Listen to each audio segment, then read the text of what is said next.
Sobra em minha sanidade.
Aleluia.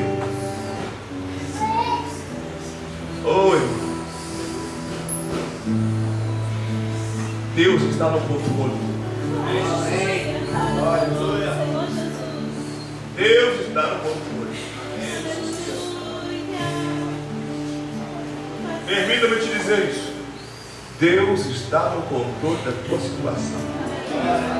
Não é do jeito que você quer, não é da maneira como você está pensando, não é com a sua estratégia ou com a tua força. Deus está no controle. Diz a palavra de Deus: eu vou abençoar todos quantos te abençoarem. Essa promessa foi para Abraão e nos alcança até o dia de hoje. Ei, se Deus te deu filho, Deus sabe como tratar com os teus filhos. Deus vai dizer assim, ó: eu te dei a herança, agora quem trata sou eu, quem cuida sou eu, quem trabalha sou eu, quem age sou eu. Tu és a única pessoa ao qual o Senhor permitiu que você desse em procriação a herança, a imagem e semelhança dele. Não existe um animal na face da terra que Deus deu autoridade para fazer procriar a sua imagem, a sua semelhança. Deus está no controle da tua situação. Glória, aleluia, aleluia. O crente que tem fé diz assim, ó: já passou. Essa situação já passou. Essa situação já passou.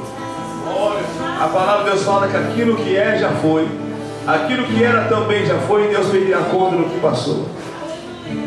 Aleluia. Diga para o teu irmão: já passou, irmão. A vitória comigo em nome do Senhor Jesus. Diga para ele comigo, olha dentro dos olhos dele e fala: já foi, filho. A vitória já foi em nome do Senhor Jesus. Feche os seus olhos, por favor. Cubra a sua cabeça, bem perfeito. Faça oração pelo povo de Deus.